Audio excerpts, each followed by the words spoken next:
ये 8 बातें भगवत भक्त अपने जीवन में जांच ले कि है कि नहीं है, अगर ना हो तो धारण कर ले। पहला है, संत महापुरुष आपके जीवन में है कि नहीं, ये जांच करनी है। देखा है हमने, अगर किसी संत को आदर्श मानकर आप नहीं चल रहे हो तो दिमाग को खसकते हुए देखा, खसक गया है दिमाग। वो मनमानी आचरण केवल सिद्ध बनने के लिए कर रहे हैं। उनके आचरण ऐसे कि भोले भाले लोग ये समझे कि ये तो सिद्ध है। और जानते हो सिद्ध किसे कहते हैं? ब्रह्म भूता प्रसन्नात्मा न सोचति न कांक्षति समः सर्वेषु भूतेषु मद भक्तिम लभते पराम निर्माण मोहाजित संग दोषा अध्यात्म नित्या विनिवृत्त कामा द्वंद्व विमुक्ता सुख दुख संगई गच्छन्त मूढ़ा। ये स्थिति आनी चाहिए। पूरा कोरा जैसे नाटक मंच पर नाटक किया जाता है ना, पूरा दिखाई देता है, पूरा नाटक। क्यों? क्योंकि कोई डांटने वाला नहीं, कोई आदर्श नहीं है महापुरुष जीवन में। जो मन आवे सो बोलो, जो मन आवे सो नाटक करो, तो 100 200 500 लोग भोले भाले जिनको ककाहरा नहीं आता परमार्थ का, वो कह देते मेरे भगवान, मेरे सिद्ध योगी, मेरे महापुरुष, मिटिया मेट कर देते हैं। बात तो तब समझ में आवे जब रसिक जन पास करे, गुरुजन पास कर दे। अपने मन से कुछ नहीं होता, जिसे महापुरुष पास कर दे वही होता है। संत महापुरुष कहे ठीक चल रहे हो, ठीक है, या वो मौन स्वीकृति दे दे, ठीक है। अपने मन से सिद्ध बनने पर सिद्ध थोड़ी कोई हो जाता है। जीवन में तुम्हारे संत हैं कि नहीं, बस इतनी बात देखो। अब एक भगत जी आए थे, अपने लोग तो सबका आदर ही करते हैं। उनका दिव्य रूप से हनुमान जी हमारे सामने प्रकट हुए थे। सच्ची बात कह रहे हैं, जिस समय दिव्य रूप हनुमान जी ने धारण किया तो हनुमान जी महाराज के ही भाई पवन पुत्र भीम कंपायमान थे। भीम जैसे हनुमान जी वैसे भीम, बड़े बड़े पर्वतों को अपनी टक्कर से चूर करने की सामर्थ्य रखने वाले। अभी पैदा ही हुए थे भीम, और गोद में लिए हुए माता कुंती चल रही थी। अचानक सिंह निकला, दहाड़ हुई तो गिर गए भीम। तो जो जिस चट्टान पे गिरे चकना चूर हो गई चट्टान, और उस आवाज से भयभीत होकर भाग पड़ा सिंह। अभी गोद में बच्चा थे।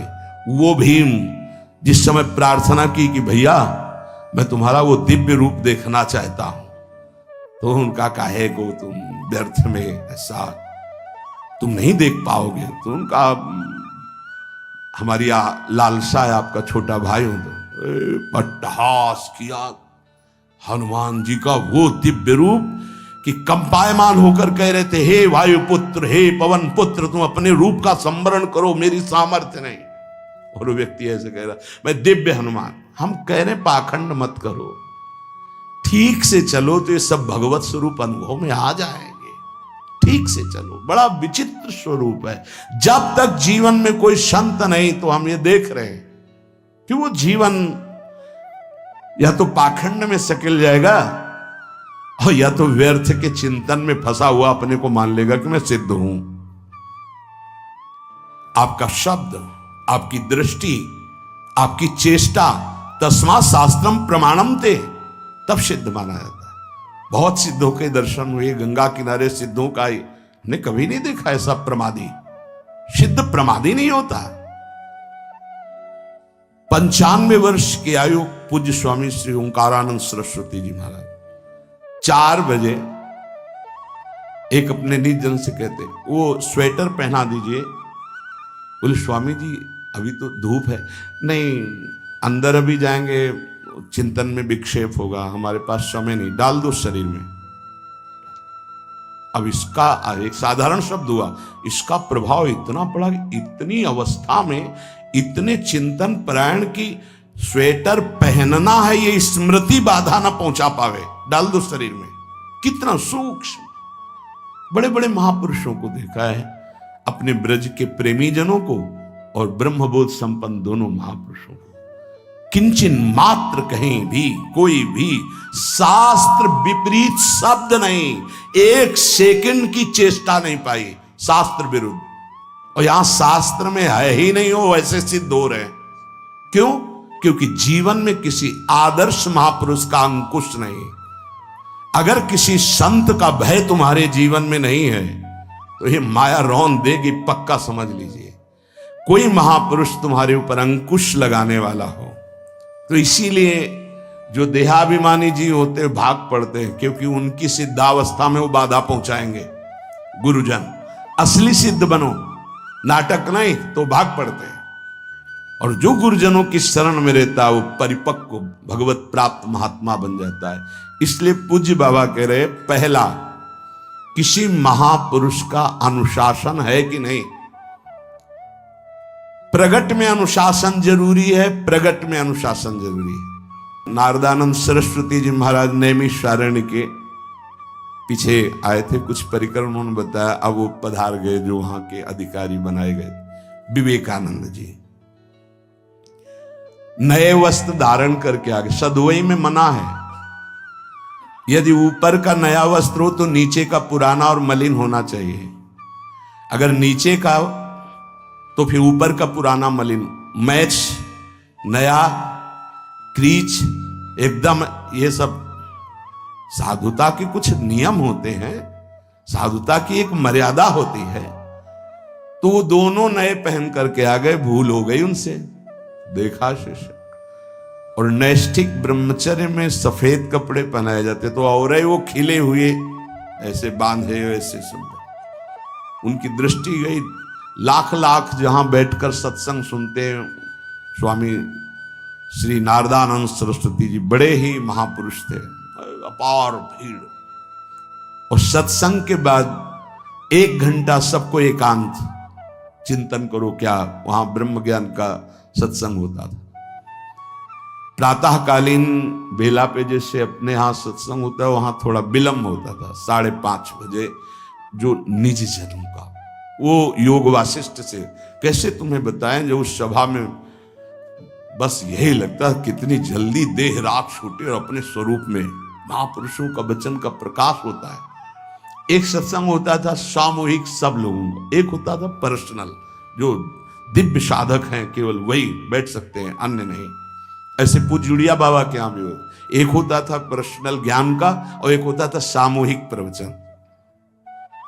तो उस समय सामूहिक सत्संग चल रहा था, काफी सब समाज लाखों की थी। देखा दूर से, एक शिष्य से कहा गौशाला में जाओ, गोबर को गीला कर दो। उनसे कहा विवेकानंद गोबर की छवियां भर करके यहां खड़े हो सत्संग के पास। वहां नन नच हो नहीं सकता, और गीला गोबर तो जो 2 घंटा सत्संग हुआ पूरा टप टप ऐसे कपड़ों में, पूरी हालत बिगड़ गई। क्या था ये? संत शासन। अब दोबारा वो गलती नहीं होगी, समझाने की जरूरत नहीं, अब समझ गए कि हमसे गलती क्या हुई। संत शासन नहीं है तो ये मन बहुत विचित्र है, बहुत विचित्र है। इसीलिए पहला, जो भी परमार्थ का पथिक हो, चाहे ज्ञान मार्ग का, योग मार्ग का, किसी योग मार्ग की लौकिक ऊंचाई पर पहुंचे हुए कि गुरुदेव आए और उन्होंने कहा कि किसी कारण से शिष्य बढ़ जाए और अपने गुरुदेव की अवहेलना करे तो उसकी गति क्या होगी? दुर्गति। दुर्गति, दुर्गति के सिवा उसके आगे कोई शब्द नहीं है। गुरु को पीड़ा है और शिष्य परम पद में पहुंच जाएगा? नहीं नहीं, ऐसा नहीं हो सकता। अनुशासन अत्यंत आवश्यक है। किसी भी वैभव या लोक व्यवहार या लोक मान्यता बढ़ जाने पर अपने गुरु का अपमान, गुरु की अवहेलना, तो उसकी दुर्गति पक्की। देखो,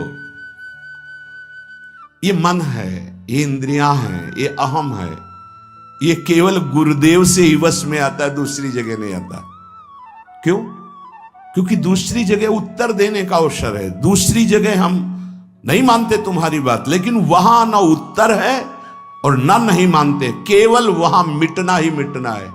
अगर ऐसा उपासक है तो निश्चित परम पद का अधिकार। केवल मिटना कोई उपाय नहीं है, अहंकार के पोषण का कोई उपाय, केवल मिटाना है। रो लो, चिल्ला लो, जो तुम्हें करना है कर लो, आना तुम्हें इसी मार्ग में पड़ेगा, दूसरा कोई रास्ता नहीं। बलिहारी घेर करके नष्ट कर देते हैं हमारे मन की मनमानी को, हमारे अहंकार को। इसलिए जीवन में प्रगट में जिनके जीवन में संत हैं और वो स्वीकार करते हैं उनका अनुशासन, उन्हीं का जीवन प्रकाशित होता है, पक्का समझ लेना। दूसरा, भागवतिक मार्ग में चलने वाले उपासक को सांसारिक पुरुषों की मित्रता करके उनकी संगोष्ठी में नहीं बैठना चाहिए। इस बात को बहुत अच्छे से समझ लो। सांसारिक पुरुषों की जो वृत्तियां होती हैं उनमें बड़ा आकर्षण होता है भोगों का, प्रपंच का। जो साधक भ्रमणशील हैं, अगर वो गृहस्थों के यहां जाकर उनकी सैयाओं पर सोते हैं तो उनकी दुर्दशा क्या होती है चित्त की, वो खुद अनुभव करके देख ले। आज तो शास्त्रीय पद्धति को समझा ही नहीं जा रहा। जब बड़े बड़े सुभट गंगा किनारे त्याग वैराग्य ज्ञान के मिले ना, तो आगे का रास्ता खुलता चला गया। सांसारिक पुरुषों के समुदाय में बैठना था। वो तुम्हें भगवान कहेंगे, ईश्वर कहेंगे, अवतार कहेंगे, उनको कुछ ज्ञान नहीं। आप मान बैठेंगे अपने को भगवान, अपने को ईश्वर, अपने को अवतार मानिए, तो आप जो अवतार है ना, ईश्वर है ना, भगवान है, उनसे विमुख हो जाएंगे। यहां जो भी अवतरित हुए हैं भगवत पार्षद, वो सदैव दैन्य ही रहे हैं। आप देख लीजिए, उच्च कोटि के महापुरुष चाहे जितनी ऊंचाई पर चढ़े हों, सदैव भगवान की ही स्थापना की है। भगवान के नाम की, रूप की, लीला की, धाम की, भगवत महिमा की स्थापना की है, अपनी नहीं, अपने पार्थिव शरीर की नहीं। ध्यान रखना, जितने महापुरुष प्रकट हुए भगवान की स्थापना की। अगर हम संसारिक पुरुषों का संग करेंगे तो कई तरह से हानि हो जाएगी। सत्संग हो रहा है, बस इतने जो चाहो बैठ जाओ। हमारा पर्सनल एकांतिक केवल गुरुदेव से संबंध है और उनके द्वारा बताई हुई उपासना में हमारा समय व्यतीत होना चाहिए। कोई हमारा मित्र नहीं होना चाहिए, अलग से संगोष्ठी नहीं होनी चाहिए विषयी पुरुष की, सांसारिक पुरुष की। तीसरा, किसी भी अपनी निंदा करने वाले के प्रति कभी भी बुरा व्यवहार बर्ताव नहीं करवाना चाहिए, क्योंकि भगवान प्रेरित करते हैं निंदा करा करके महान बनाने के लिए। ये शब्द याद कर लो। जब तुम्हारी निंदा होने लगे, प्रतिकूलता होने लगे, विपत्ति आने लगे, संकट सताने लगे, तो जान लेना कि तुम्हारी अध्यात्म की भूमिका उठने वाली है, पक्का। ये अध्यात्म की भूमिका उठना बहुत कठिन होता है। अध्यात्म का प्रवचन कर लेना बहुत सरल होता है, नहीं? हाँ, चमड़ी को चिकनी करके और अध्यात्म का प्रवचन करने में कोई कठिनता नहीं, लेकिन चमड़ी और दमड़ी का राग मिटा दे, फिर अध्यात्म की तरफ चले, ये किसी फक्कड़ महात्मा का कृपा पात्र ही होगा, जो फकीर होगा, जिसने विश्व की समस्त भोग वासनाओं को रौंद करके अपने स्वरूप में स्थित हो गया। ऐसे महात्मा के संग के बिना अध्यात्म का रंग नहीं चढ़ सकता, और देखने को मिल रहा है। जब तक हमें अध्यात्म का परिचय नहीं है, तब तक कहीं भी हम राजी हो जाते हैं। अरे राजी होने को तो टाकीज के सामने देखो जाके, हजारों की भीड़ लगती, लाइन में खड़े होते हैं, पैसा देते हैं, और क्या देखने जाते हैं? झूठा तमाशा। उनको आप क्या कहोगे? ज्ञानी कहोगे? सत्संगी कहोगे? भीड़ का इकट्ठा हो जाना कोई अध्यात्म का चमत्कार नहीं होता। तो अध्यात्म का चमत्कार तो अंतर की वृत्ति का परिवर्तन हो जाना होता है। नहीं तो अगर एक नृत्य करने लगे ना, तो हजारों उसको देखने खड़े हो जाते हैं। फिर 14 संगीत बज रहे हैं, फिर इसके बाद अगर हजारों ये बैठे मनोरंजन कर रहे हैं, तो इनका कोई महत्व तो नहीं। अगर एक महात्मा कह देता है कि तुम वास्तविक भगवत मार्ग के पथिक हो, तो धन्य हो गया जीवन। और 1 करोड़ लोग कह दें कि परमार्थ का पथिक है, तो मान्यता नहीं मानी जाएगी। ये अध्यात्म है, अध्यात्म। इसीलिए कह रहे हैं कि सांसारिक पुरुषों की संगोष्ठी में रति न करे। तीसरी, अपनी जब कोई निंदा करे तो उसका भला जरूर मना देना, बुरा मत मना देना, नहीं तो अध्यात्म छूट जाएगा। अपने पास सामर्थ्य होने पर नीचापमानम सुधा, वो नीच है, हम उस पर शासन कर सकते हैं, पर उसके द्वारा किए हुए अपमान को सह गए और अंदर से मनाया, भगवान तुम्हें सुखी रखे, स्वस्थ रहो, और कभी भी हम आपका विरोध नहीं करेंगे, जब अवसर मिले तब फिर हमारी निंदा करना, भगवान तुम्हें स्वस्थ रखे, तुम्हारा कभी अमंगल न हो। ध्यान रखना अध्यात्म। चौथा, अपने मुख से कभी किसी की निंदा ना करना। निंदा व्यक्तिगत नाम लेकर के की जाती है, सिद्धांत सार्वभौम वर्णन होता है। जैसे यहां हम कह रहे हैं, वो निंदा सिद्धांत के विपरीत आचरण में जो चलते हैं उनकी है।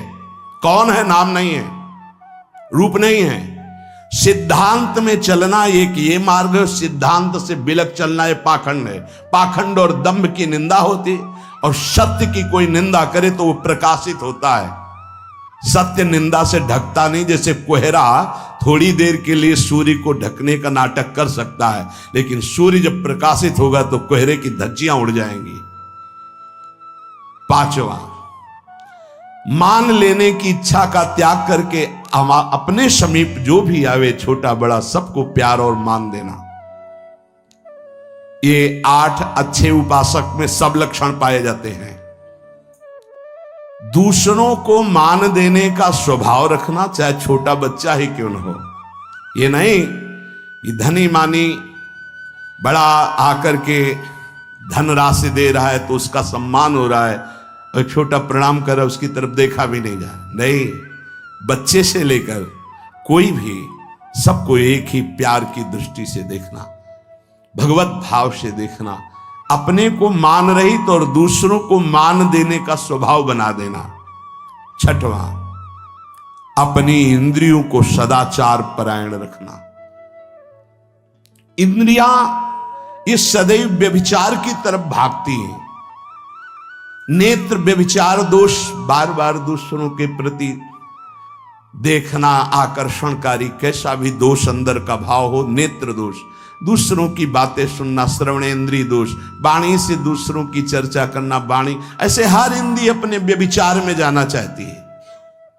सदाचार परायण उपासक होता है। कल की बात है, कल चिंतन हो रहा था श्रीमद् भगवद गीता जी का। अगर उपासक में सदाचार, इंद्रियों की पवित्रता नहीं है तो ढकोसला किसी व कुछ नहीं रहेगा। ये अच्छे से समझ लो। इंद्रियों का विलास चल खुला दिखाई देता है, खुला एक दृष्टि होती है उसमें दिखाई देता है। अंतर में ब्रह्म बैठा हुआ शांत मौन है और ये समझ नहीं पा रहा, केवल नाटक पे लगा हुआ है। अपना मन, अपनी इंद्रियां यदि संयम में नहीं है, सदाचार में नहीं है, तो ढकोसला ही है, आडंबर ही है, नाटक ही है। पक्का समझ लीजिए। अगर वो संयमी नहीं है, जितेंद्रीय नहीं है, मनोनिग्रही नहीं, तो अध्यात्म क्या है? क्या प्रवचन हो रहा है? किस बात का प्रवचन हो रहा है? जो अनुभव हुआ उसका हो रहा है, शास्त्र सम्मत हो रहा है। जितेंद्रियता नहीं, इंद्रिय निग्रह नहीं, मनोनिग्रह नहीं। छठवां, सदाचार परायण, अर्थात इंद्रिय और मन शास्त्राज्ञा के अनुसार चले। जिसका इंद्रिय मनोनिग्रह युक्त समय व्यतीत होता है भगवत चिंतन में, वो महापुरुष है। अभी वर्तमान में ही है, चिंता मत करो, स्थिति जागृत होने में देर नहीं। बंद रखो अपनी खिड़कियों को, कहीं माया की हवा ना घुस जाए। सच्ची सच्ची तुममें बहुत सामर्थ्य है, जागो। अगर झुक गए तो रौंद दिए जाओगे। एक एक बात अच्छे से समझ लो। मुस्कुरा के, प्रेम व्यवहार दिखा के, अपनापन करके फिर तुमको अधीन किया जाएगा। माया भगवती बहुत बलवती है। ऐसे करके फिर ऐसे प्रहार करती है, क्योंकि साधक बहुत प्रवीण है, ऐसे में अपने को बचा लेगा, लेकिन ऐसे में बचाना बहुत कठिन होता है। हमारी बात को समझ लेना, ऐसे में बचाना बहुत कठिन होता है, बहुत कठिन होता है। समर्पण का मिश, सेवा का मिश, अपनापन का मिश। हमारी इंद्री, हमारा मन बहुत धोखेबाज है, हमें कोई धोखा नहीं दे सकता। ये हमारा मन, हमारी इंद्रियां हमको धोखा देती है। साधु, साधक, परमार्थ पथिक, भक्त इस बात से परम सावधान। सदाचार और सरलता, संयम के साथ हमारा समय व्यतीत होना चाहिए। किसी के गवाही की जरूरत नहीं है, किसी के प्रमाण की जरूरत नहीं। आप खुद अपने हृदय की भूमिका को नाप लीजिएगा, कितनी ऊंचाई पर चढ़ रहे हो आपको खुद अनुभव में समझ में आ जाएगा। जो इंद्रियों का गुलाम, मन के द्वारा भ्रष्ट आचरण करने वाला है, वो कुछ भी हो, कोई भी हो, कहीं भी हो, दुर्गति शब्द से ही संबंध है। जीते जी दुर्गति, फिर फांसी ऐसी लगे तेषम दुख न हो। सच्ची मानना, जब गलत हो जाता है आचरण, तो अपना मन अपने को कहता है नष्ट कर दो, ये जीवन किस काम का। होश में हमारे शब्दों को ध्यान से सुनना। जब इतना गलत हो जाता है तो अपना चेहरा अपने को पसंद नहीं आता, और अपना जीवन अपने को पसंद नहीं आता, और अपने अंदर से मन कहने लगता है नष्ट कर दो इस शरीर को। फिर वो जो आगे की लीलाएं होती हैं, अच्छा ऐसा हुआ, फांसी लगा ली, जहर खा लिया, ये कर लिया, वो कर लिया। वो इन्हीं इंद्रिय और मन की फिसलन को नहीं सह पाया। अच्छा, किसी महापुरुष का शासन नहीं था, नहीं, उस चूक में भी बचत हो जाती है। एक बहुत बड़े महापुरुष के समीप रहने वाले से चूक हो गई, तो उन्होंने अपने आसन के पास आसन लगवाया। सब साधुकों ने कहा कि बहुत बदनामी होगी, क्योंकि आपका नाम आगे है और वो आपके आश्रित है, ऐसा है किसी महापुरुष के। उन्होंने कहा तुम क्या समझते हो, ये बाया है, चूक हो गई, अब इसको कभी चूक नहीं होगी ऐसा बना देंगे, कभी त्रुटि नहीं होगी, इसको ऐसा बना देंगे। और वो फिर ब्रह्मावर्त बिठूर में रहे। वो बहुत अच्छे महात्मा हैं, अब भी हैं। अगर संत का शासन है और आपसे चूक भी हो जाती है तो ऐसा बना देंगे कि दोबारा चूक नहीं होगी। पर इंद्रिय और मन को छूट देकर मनमानी आचरण करने वाला कभी साधक नहीं हो सकता, पक्का। और आप सच्ची मानना, आपकी एक बार इंद्रिय मन छूट हो गई तो जिंदगी भर दबे रहोगे, दहाड़ने लायक नहीं रहोगे। माया तुम्हारे को सदैव कोसती रहेगी, तुम्हारा हृदय जलता रहेगा। ऐसा कैसे हो गया, ऐसा कैसे हो गया। जब ऊंचाई की तरफ सोचोगे तो सामने वो अगर प्रायश्चित करके मिटा दिया है तो बात है, नहीं तो वो कर्म सामने आ जाएगा। लगेगा नहीं, हम इसी ऊंचाई लायक नहीं, हम इस ऊंचाई लायक। आपसे प्रार्थना कर रहे, अगर चूक हो गई हो तो उसको मिटा दो, नहीं आगे बढ़ने में बाधा पहुंचा देगा। अपने गुरुजनों से सलाह करके उसका प्रायश्चित कर लेना चाहिए। अगर गुरुजन कर दे जाओ कुछ नहीं तो कुछ नहीं, खत्म खेल, वो निपटा देंगे, वो करुणामय है, उनमें बड़ी सामर्थ्य है। पर छठवां सूत्र, सदाचार, संयम, जितेंद्रियता, मनोनिग्रह साधक में होना ही चाहिए। जो साधक एकांत में मनोरंजन करके अपने जीवन को नष्ट कर रहे हैं, अच्छा होता गृहस्थ धर्म में रहते, बाल बच्चे पैदा करके मेहनत करके धर्म पूर्वक कमाते और समाज की सेवा करते। यदि अखंड ब्रह्मचारी वैराग्य मार्ग के पथिक हो तो चूक ना होने पावे प्रार्थना करते हैं। इंद्रियों को शिथिल ना होने देना, मन को शिथिल मत होने देना, नहीं तो ऐसा बंधन ये बांध देते हैं कि बड़े बड़ों को सर झुकाकर चलना पड़ता है। रौंद देती है माया, ध्यान रखना, सर उठाने लायक नहीं रह जाता। अगर इंद्रिय जन्य भोगों का आकर्षण नष्ट कर दे तो अपना मन अपने को जलाता रहता, धिक्कार देता रहता। कैसे हो गया ऐसे, तो कैसे हो गया। कीन हो इस कबहू अभिमाना, सुख हो वंचा कृपा निधाना। कहीं अभिमान हो गया कि मैं ब्रह्मचारी हूं, मैं जितेंद्री हूं, मैं मनोनिग्रही हूं, तो ठाकुर जी ने दाना फेंक दिया, देख भला मनोनिग्रही है तो मत चुन। लेकिन कृपा पात्र साधक पुनः अपने आप को सावधान करके सदाचार में ही स्थित रहे। आज सदाचार को समझा ही नहीं जा रहा कि सदाचार है क्या। सातवां, किसी भी पद को साधक कभी स्वीकार न करे। समाज में बड़े पद मिलते हैं, यहां भगवत प्राप्ति की वार्ता हो रही। किसी भी पद, किसी भी सम्मान को स्वीकार न करे। ये सब उपाधियां हैं, अगर उपाधियां स्वीकार की तो उपद्रव शुरू हो जाएंगे। कोई उपाधि स्वीकार न करो तो इतने महान बन जाओगे कि पूरे विश्व में तुम ही होगे। ये भी बात याद कर लो। कोई भी छोटी मोटी उपाधि स्वीकार की तो उस महान को नहीं प्राप्त कर पाओगे। विश्व में तुम ही होगे, या तो ज्ञान में तो एक तुमसे बड़ा कोई है नहीं, और अगर भक्ति में तो तुमसे छोटा कोई नहीं, तो विश्व में तुम ही तो हुए ना। सब बड़े और आप छोटे, विश्व में आप त्रणादपि सुनीचेन, और ज्ञान तो हम ब्रह्मास्मि, सबको समेट लिया अपने में, एक के सिवा दूसरा कोई नहीं। यह है उपाधि रहित महापुरुष की स्थिति। कोई उपाधि स्वीकार न। अनंत ब्रह्मांडों का महारत्न इंद्र नीलमणि, जहां जहां भक्त मेरा चरण रखे वहां वहां रखूं हाथ, पीछे पीछे मैं फिरूं कभी न छाड़ूं साथ। इससे बड़ा कोई पद होगा? निरपेक्षम मुनिम शांतम निर्वैरम समदर्शनम अनुब्रजाम्य हम नित्यम पूये अत्यंगुरेणु भी। जिसकी चरण रज लेने के लिए परब्रह्म परमात्मा पीछे डोलता है, वो है ये पद। जब कोई पद नहीं स्वीकार करता तो ये पद प्राप्त होता है। इसलिए 7वां, किसी भी उपाधि को, पद को साधक कभी स्वीकार न करे। आप यहां के अमुक बन करके अमुक नहीं, सेवाएं सब हैं और सेवक हूं, कोई पद नहीं। देख लो बड़े बड़े महापुरुषों को। पूज्यपाद उड़िया बाबा जी ने जब देखा तो दंड का विसर्जन कर दिया कि पद की तरफ एक घसीट रहा है। गंगा जी में महाप्रभु चैतन्य देव ने गंगा जी में जो हमारे परम पद के बीच में आएगा वो सबका प्रवाहित कर देना ही उचित है। बहुत समझना, पूरे जीवन भर याद रखना, यह अध्यात्म है। अध्यात्म कभी कोई भी उपाधि स्वीकार ना करे। तो बहुत जल्दी उपाधियां सामने लिख दी जाती है, तभी कोई वो स्थिति ही नहीं आती।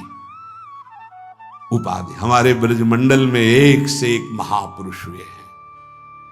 बाबा प्राण धन रहे हैं, कितने संत महापुरुष, और उनको यहां प्यार से ब्रजवासी जन मेरो बाबा प्रिया प्रीतम के लाडले। कोई उपाधि नहीं, कोई पदवी नहीं, कोई प्रतिष्ठा नहीं। और 8वां,